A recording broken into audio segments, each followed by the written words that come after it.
Okay, so what is up mga ka-DIY? So nandito tayo ngayon sa Taloy Sur na kung saan dito tayo mag-outdoor test.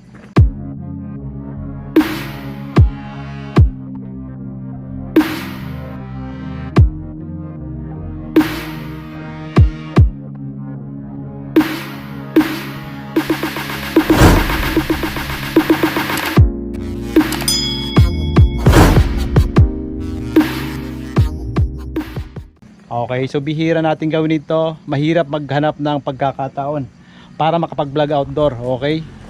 So lumayo tayo para magkaroon ng kalayaan tayo sa pag-volume. Kasi nga maraming nagrereklamo kapag maraming kapitbahay. Yan. So hindi natin siya ma-test ng tama. Okay, so pag dito wala masyadong bahay or wala nga talagang bahay. Yan. So pwede natin ditong ihataw yung ating DIY subwoofer na to. Okay? Kasi kung pambahay lang, so 25% lang kaya nating i-volume para dito. So ngayon, ginamit natin yung ating DIY PSU. Kasi nga walang power supply dito sa lugar nito. Alam na alam nyo to. Marcos Highway, packet ng Baguio. Okay, so hindi to Antipolo. Okay yan, kabundukan yan, no? Yan. Ayan. Siguro may magreklamo dito, mga unggoy na lang yung magreklamo kapag naingayan. Yan. Okay, siguro wala naman dyan. Okay, so pakita natin yung ating power supply. Okay, so binarag na natin to sa ating nakarang video. Yan. Okay, so inuna natin. Yan. Okay, dual battery na may inverter. Okay, ang out niya 220 volts. Ang battery niya 12.0 volts. Okay. So dito natin kinabit yung ating mga speaker wire. Okay, so paliwanag po mamaya sa harapan. At ito yung ating connection sa likod. Yan.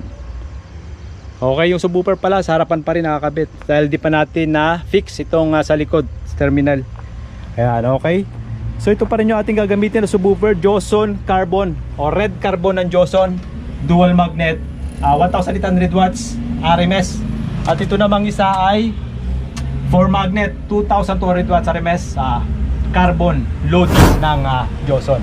Okay, pagdating sa taas, mayroon tayong tig 1000 watts na mid at 350 watts na tweeter. Okay, so yan lang yung baon natin.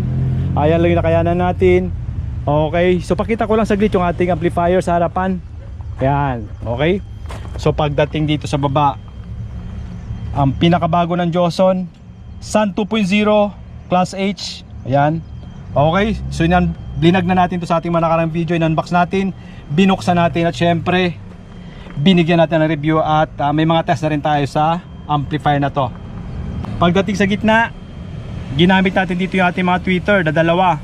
Ayan, ACLX20 at Concert K650 naman para sa ating mid or bosses. Meron tayong BBE, equalizer at syempre yung ating crossover. Connecta tayo via Bluetooth. Estás connected sa likod nitong equalizer. Okay, gagamitin natin yung ating smartphone. Siyempre hindi mawawala yung ating AVR connected sa ating DIY UPS. Yun, sa likod. Okay, so ito yung saksakan. Yeah, so temporary lang naman. Mahalaga na test natin or na double check natin yung wirings bago tayo mag start. Okay.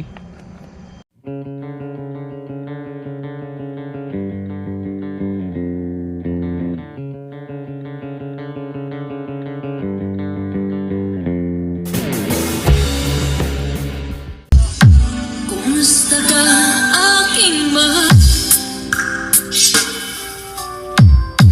Sana ay nasa mabuti ka.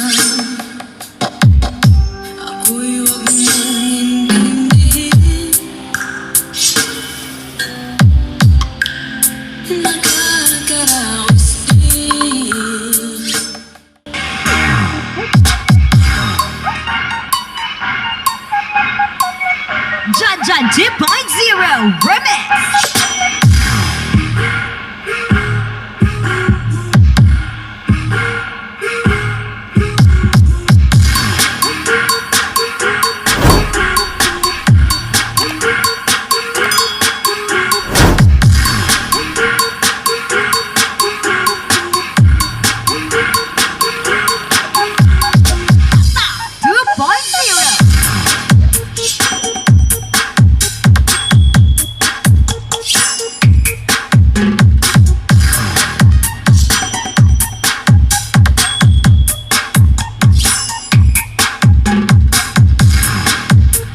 Zero.